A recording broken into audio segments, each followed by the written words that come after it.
My name's Preston Poulter. I create comic books. I do comic shows very regularly.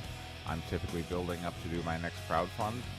And I see a lot of other people who are either entering this field or hope to enter this field.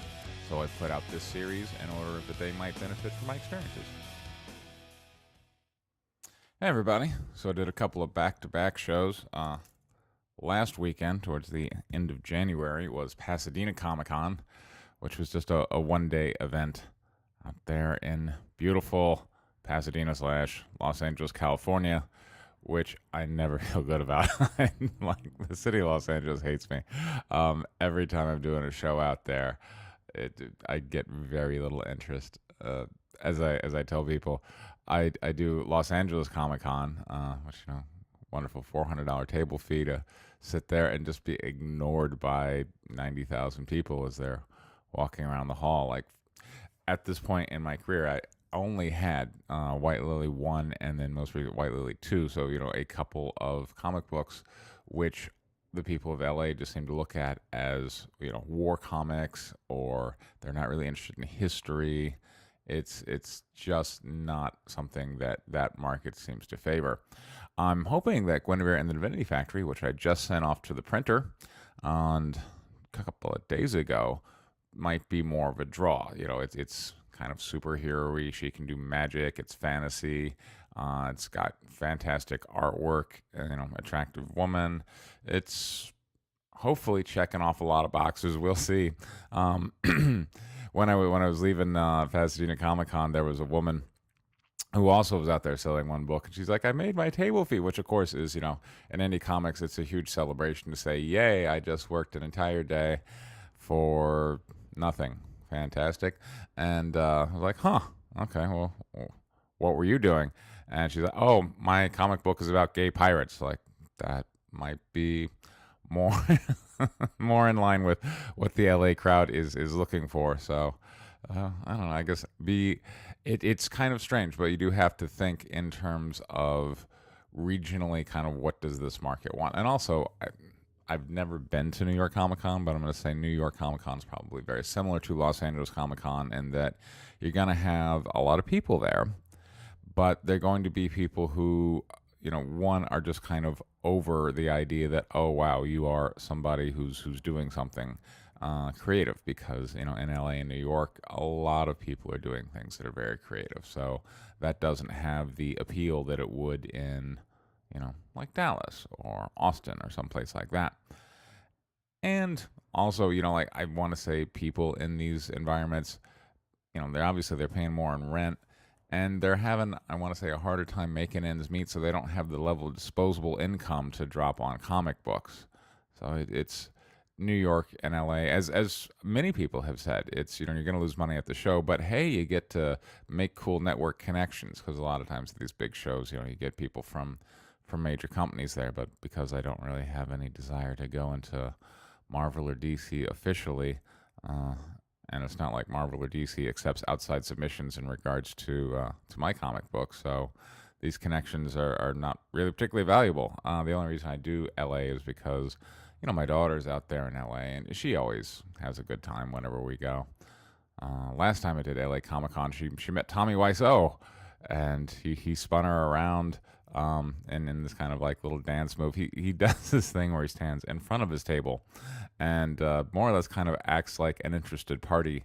And then when you walk up and go, "Hey, is this Wiseau Films?" He'll go, "Yes." So that's Tommy Wiseau's gag. But this was Pasadena Comic Con, which is not LA Comic Con. It's a very small one, but still the audience was largely not interested.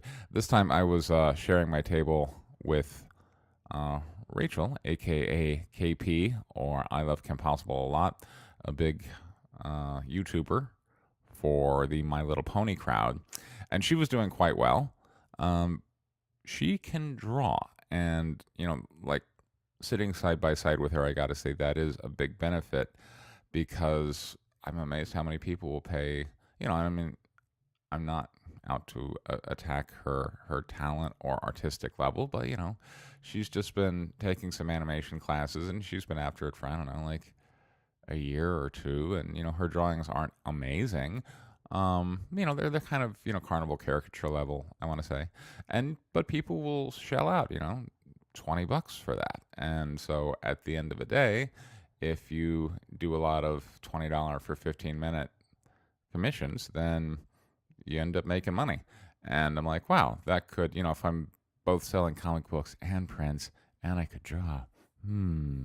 So, tip to the wise out there, if you really want to tackle the comic book industry, even if you're a writer, it might be good to learn to draw. It's going to dramatically help you make back your table fee and then make a profit, which I was able to eke out a profit this weekend here at North Texas Comic Book Show. Yay! And I do a lot of shows in Dallas, which means that a lot of people will have seen me before, which means a lot of people will have already bought my comic book.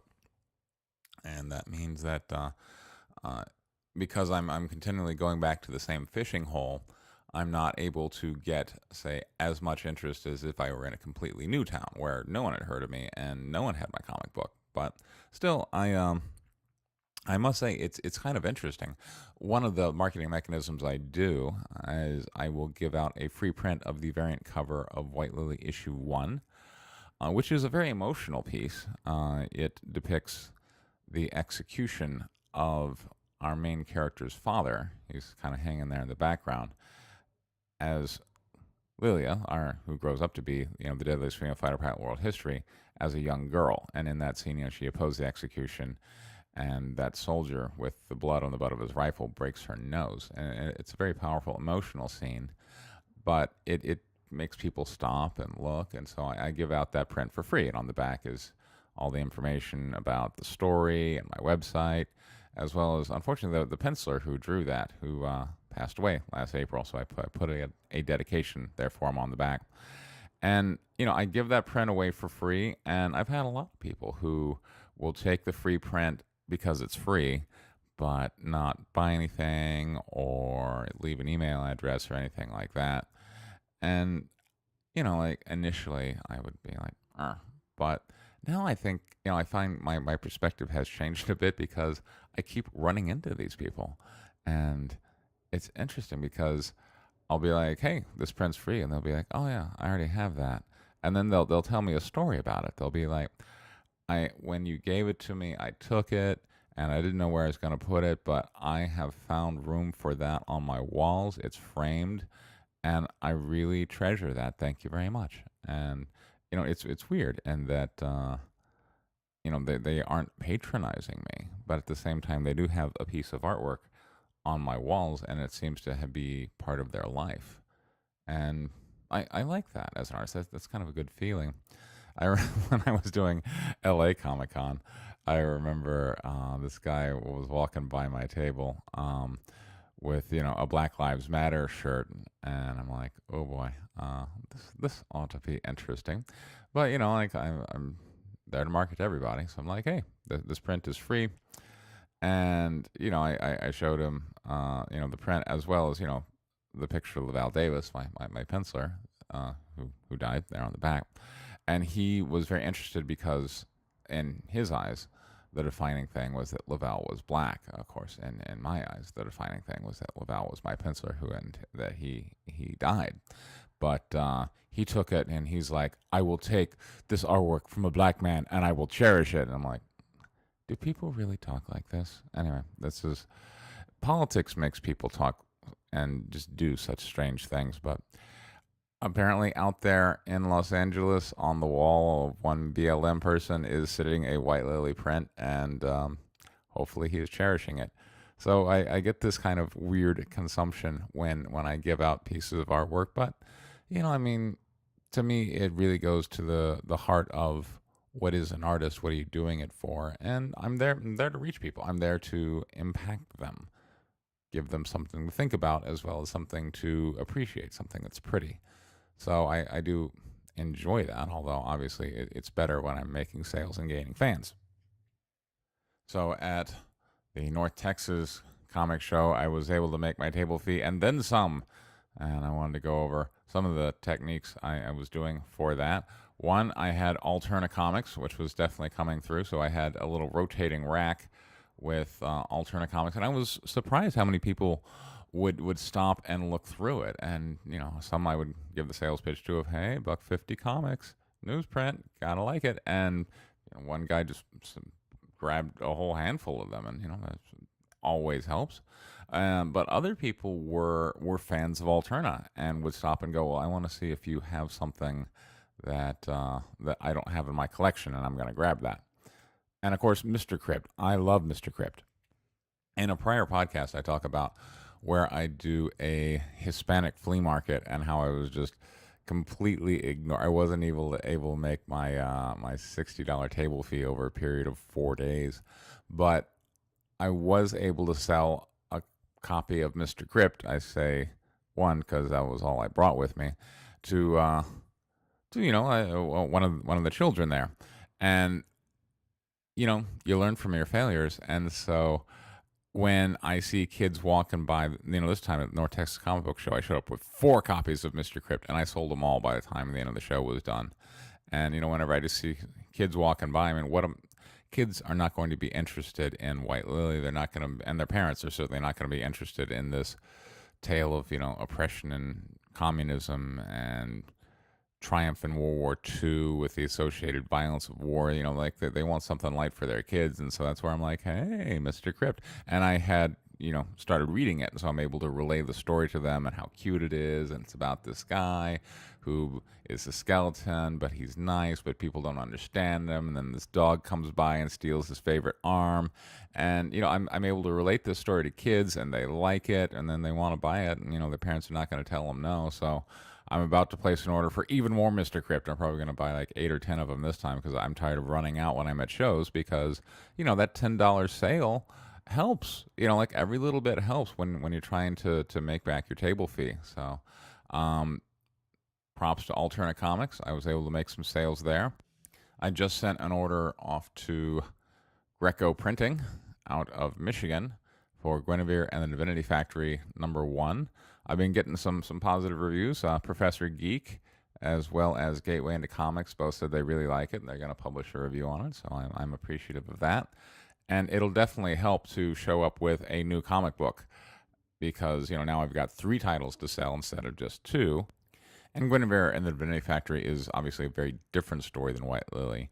It doesn't have that brutal historical bent of what life was like under communism. Instead, it's fanciful. It's got magic and astral projection and mind control, and the artwork is gorgeous.